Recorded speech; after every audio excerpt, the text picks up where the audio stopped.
What is up, my friends? You are very welcome along to our match reaction here on Anfield Agenda after Liverpool have travelled over to Milan and beaten them by 3-1. A result that means we can absolutely just classify the Forest game as a blip. Arne Slot's boys have managed to turn it round and get the much needed victory on our opening day of this season's brand new Champions League format. I'm delighted with it, and of course I'm going to give you my thoughts on the game over the next few minutes. We do want to know your thoughts as well, so if you're watching this on YouTube, let us know in the comments section. And I want to give a shout out to our incredible sponsors as well. We wouldn't be able to do what we do without the support of our friends at Manscaped. You can get yourself 20% off and free shipping. That's 20% off and free shipping store-wide at manscaped.com. Whether it's the all-new Performance Package 5.0 Ultra featuring the Lawnmower 5.0, the Weed Whacker Ear and Nose Hair Trimmer, Manscaped's 2 liquid formulations, the Shed Travel Bag and the Boxer Briefs would also be yours as a free gift from Manscaped. You can get yourself 20% off and free shipping store-wide at manscaped.com. Simply use the code ANFIELD20, all one word at checkout, or scan the QR code on the screen. Also a shout out to remind you about our live show happening in Liverpool November 15th at the Hot Water Comedy Club. You can get your tickets in the description of this episode, and again we appreciate your support. So look, Liverpool, I think, deserving winners. We'll go all the way back to the start and have a look at Arne Slot's team selection today. Immediately, what jumped off the screen to me was Costas in for Robertson. That was the one that I was concerned about because, and I don't mean to do the whole I told you so thing, Costas is too risky for me, and what he did tonight is exactly why I was worried. He has a tendency to try and go and intercept, and if he gets there and wins the ball, it's great and we start an attack quickly. But like tonight, if he didn't get there and he missed it, they were in behind us and they exploited that space, and it was a good goal from Christian Pulisic. So I was a little bit concerned with Costas' selection for that reason. What I will say is, though, he deserves full credit for his corner and his assist, but he does need to tone down the shooting a little bit as well, because the shots he did take tonight were quite wayward. The other change that we've seen, of course, was Cody Gakpo get a start ahead of Luis Diaz. That would have purely been just rotation from the manager, and again I think Cody Gakpo can feel very happy with his performance today. I thought he put in a great shift. Arne Slot got the job done. Liverpool got the victory. I have to say, Diogo Jota, I don't think he put in a great shift. Darwin Núñez came off the bench and, to me at least, looked more lively, more zoned in and more enthusiastic than he has in other substitute appearances. So I'm going to roll the dice a bit and say I would probably give him the start over Jota at the weekend against Bournemouth. Now look, maybe Arne Slot will want to go with Cody Gakpo through the middle and Diaz on the left, and that's a good option as well. Some other notable moments tonight, of course, were the first appearance for Federico Chiesa for Liverpool. He only got 4 minutes of stoppage time, but at least himself and Endo did come off the bench and get some minutes. Other than that, it was just a very impressive evening's work. So I want to just talk about Mark Clattenburg for a second, because apparently on comm somewhere he said that the referee should give a couple of soft fouls or free kicks to AC Milan to dampen down the audience or to dampen down the Milan fans. What are you at, Clattenburg? You're supposed to be a professional. You can't just go around giving iffy free kicks to calm the fans down. It's not the referee's job to manage the supporters. It's the referee's job to manage what goes on the pitch. And if you didn't already have questions about the PGMOL and the type of individual that they've had over the years, between Mike Dean admitting he didn't do his job, and now we've got Clattenburg talking about giving mythical, imaginary free kicks to quieten crowds down, a lot of work needs to be done, because I thought that referee tonight was really good. I thought he did his job very well. He wasn't buying some of the cheap theatrical attempts from the likes of Morata. So I think the referee, who I believe was from Norway, can leave and say, job very well done. Could have easily capitulated and given a cheap penalty to Milan there as well. He didn't do it, held his ground and gave a free out. So I think the referee deserves a mention tonight, because I think he did a very good job.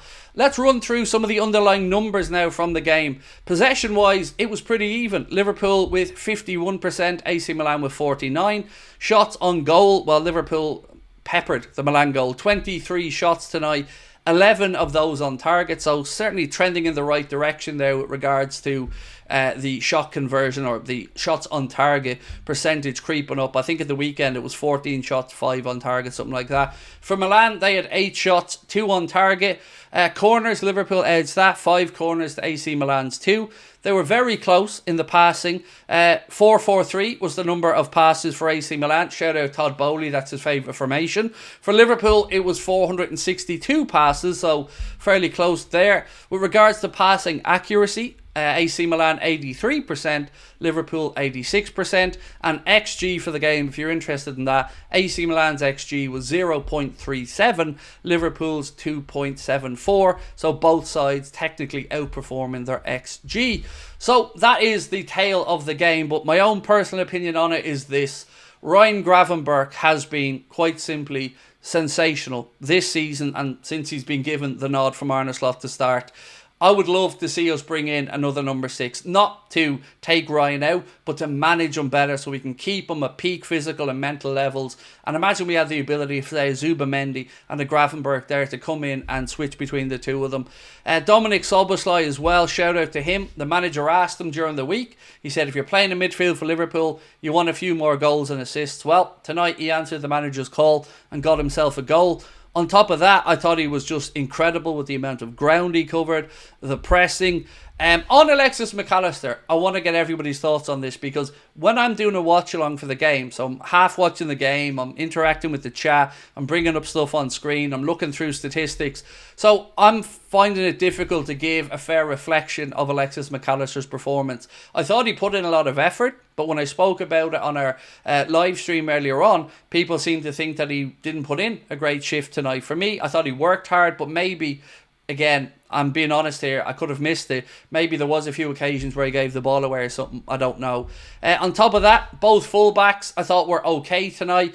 Trent was still mishitting a few of those passes, but that's really it with regards to anything negative. On top of that, I thought Salah was unlucky, hit the bar twice in the first half, worked really hard, covered every inch of grass as he always does. Jota, look, he needs to rediscover his goal scoring form, which isn't something we usually criticise Diogo Jota for. He is one of the more natural finishers at the club, but today again, a couple of opportunities that he spurned. The one in the first half was particularly frustrating, because if you take on the opportunity, you've got to at least hit the target, and he didn't, he dragged it wide. When if he had a squared it to Cody Gakpo, Cody had a tap in and he wasn't best pleased either. In the second half then, you might recall he had a very quick chance. I mean, he didn't have much time to think about it, but he tried to side foot it past the Milan keeper instead of dinking it over him. Again, these are the type of things that you would expect better of Diogo in these moments. Gravenberch, on top of his work in midfield. And by the way, SofaScore said statistically Gravenberch was the 3rd worst player in a Liverpool shirt today, which kind of just, I guess, brings up this argument between the underlying numbers and what we see as the eye test, because he was our man of the match in the Anfield Agenda vote. I don't know if he was given man of the match by Amazon Prime or not, but I thought he was really good tonight. And more than his midfield work, his defensive work tonight was really impressive from Ryan Gravenberch. I think he made 2 or 3 blocks in our penalty area, so I want to give him a shout out as well. It's just a good day at the office, my friends. And of course, happy birthday to our manager, Arne, who turned 46 years of age today as well. All the geniuses, all the greats. We're all born in September, don't you know? So yes, happy birthday to Arne Slot as well. This was the perfect response, wasn't it, from the game against Forest at the weekend, where, you know, we just were blunt in attack. Today we could have scored another 3 or 4 goals. And what was most impressive was the energy levels out there today. Dominic Szoboszlai looked like he was never going to stop. Just running. So impressive. And to see him get the goal as well, I'm sure that meant a lot to him. To see Federico Chiesa get his debut and make his debut for Liverpool is something I'm going to remember for a long time as well. It's been so wholesome watching Chiesa since he's come to Liverpool, seeing all the training videos, his signing day vlog.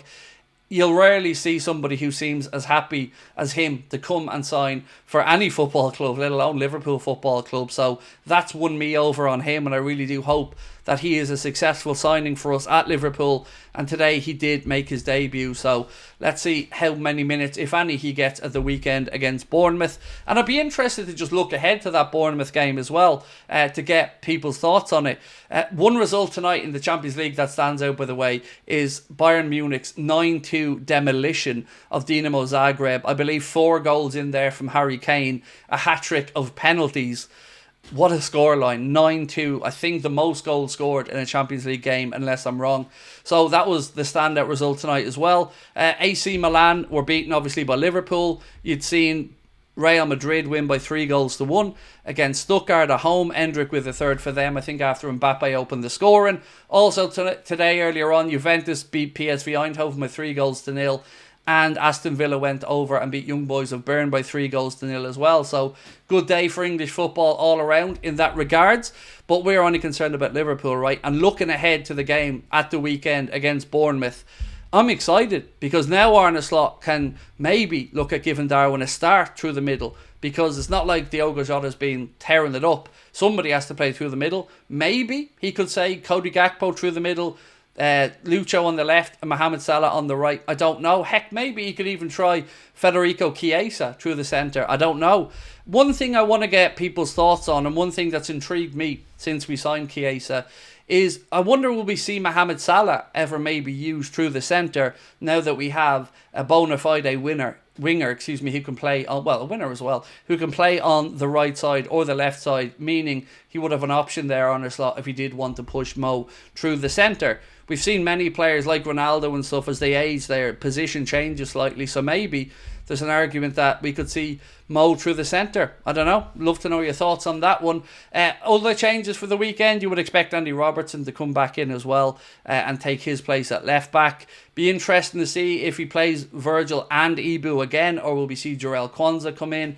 And on the right hand side, I think we'll see Trent stay in there. Obviously, we look ahead then to the game against West Ham in the League Cup, which will be where we'd have opportunities to play the likes of Connor Bradley, Tyler Morton and players like that. So all in all there tonight, my friends, I am nothing but happy. I did want a response. I won't lie. I feared the worst when we went 1-0 down. It was a good finish by the LeBron James of soccer, Christian Pulisic. But I'll tell you what else was LeBron James-esque, and that was the leap from Ibrahim Konate for that first goal for us. I mean, I think he'll struggle to see anybody get up higher to win a header. Got there ahead of the goalkeeper, who can use his hands and everything, and still leapt up and got there before him. Trent had dinked it in from a free kick that was actually on that free kick. Let me rewind it back a little bit. So the free kick was given because the Milan player went through the back of Cody Gakpo. It was a shitty challenge, quite frankly. And to see him have the barefaced cheek to moan at the referee to say not only was it not a yellow, that it wasn't even a foul, it was a horrendous challenge straight through the back of Gakpo. So I was glad to see Cody got back up. And then I was even happier to see the same defender moaning at the referee again after we scored. These are the things you want to see away from home. You want to see the home players getting frustrated. We've seen Rafa Leao kicking out as well at Ibrahim Konate. We've seen Pulisic moaning a little bit. That's exactly what we want to see. You want the crowd to be getting on their backs. You want the players to be getting petulant. It means you're doing something well. So to go back to that first goal, delicious little dink in from Trent, fantastic leap from Ibrahim Konate, like a salmon leaping out of the river Boyne, heads it past Mannion, who should have been nowhere near that, to be fair. I don't know what he was coming off his line for. But the second goal, Costas deserves a lot of credit. It was clearly intentional tonight to put those balls in on top of Mannion. We must have identified that as a weakness, because every set-piece delivery, every corner was going right in on top of the AC Milan keeper. So I want to give a shout out to Costas, because it's okay to criticise him for the first goal, but he absolutely deserves his credit as well for the assist. It was a delicious delivery. Virgil had a lot to do. If you watch it back, he starts off towards the back post, circles around, gets away from his marker, runs around to the front, times it perfectly, and he had to adjust mid-air as well. Ball was a slight bit behind him, but Virgil managed to get his head to it and just guide it into the top corner. And from that point on, let's be honest, there was only going to be one winner. Milan never looked likely to come back into the game. They looked like their heads were gone. And the Mannion thing was really weird. he was substituted and down on the ground within 90 seconds of the start of the second half. Surely they would have known at half time, or he would have known if he was going to be able to carry on or not. So I thought that was a little bit weird on top of everything else. I thought the referee, as I said, managed the game very well. And then we finished it off in the best way possible with a good counter-attacking goal and a great finish from Dominik Szoboszlai. The ball comes initially, I think, from Gravenberch intercepting it in midfield. Comes to Dominik Szoboszlai. He bursts forward, slips it into the left channel. Then the ball is dinked back across and he opens up his body. Side foot volley in off the post. And it's job done. The travelling cop can sing. Everybody can head home happy. Well, unless you're an AC Milan fan. And that is the perfect start to our Champions League campaign. Remember, this is a whole new Champions League format. Every team is going to play 8 games, 4 at home and 4 away. Liverpool's next game of the Champions League is a home against Bologna. And if we can finish in the top 8 of this 36-team group, that means that you will advance automatically into the round of 16, and you will also have the second leg as a home game. If you don't finish in the top 8, if you finish between 9th and 24th, then you have a playoff round before the round of 16, meaning a couple of extra games. So that's something you're going to want to avoid as fixture congestion comes up. I think that extra round as well is in January when football's already crazy busy. So remember when we used to have a staggered week in January where half the Premier League clubs would play one week, giving the other half a rest, and then vice versa the following week around Christmas. That's gone if you're in the knockout stages now, or if you go through to that playoff round. So if you finish 9th to 24th, 9th plays 24th, 10th plays 23rd, so on and so forth. So that's what we can expect. Every point and every game really does matter. So going away from home and getting a 3-1 victory, I think, is a perfect start to our Champions League campaign. That is pretty much it from me, my friends. I do appreciate all of your support as always. Hope to see you guys in Liverpool November 15th, where we're going to be at the Hot Water Comedy Club. We had a great time there at the start of August with our show, and we're coming back with Mr. Paddy Doyle music, Mr. Carl Porter doing stand-up comedy, and then yours truly and Connor will take to the stage as well. All ages event, meaning everybody can come along, and you can get your tickets with the description of the podcast if you're listening to us on a podcast platform or in the link of this video on YouTube. Again, shout out to our sponsors Manscaped, and don't forget you can get yourself 20% off and free shipping store-wide at manscaped.com by using our discount code Anfield20 at checkout. That's 20% off and free shipping store-wide at manscaped.com. I'm off to record my player ratings. Until then, I will catch up with you guys soon. Thank you for watching and listening. Much love. The Reds are off to the perfect start in Europe. 3-1 victory at the San Siro against AC Milan. We move on to the next one.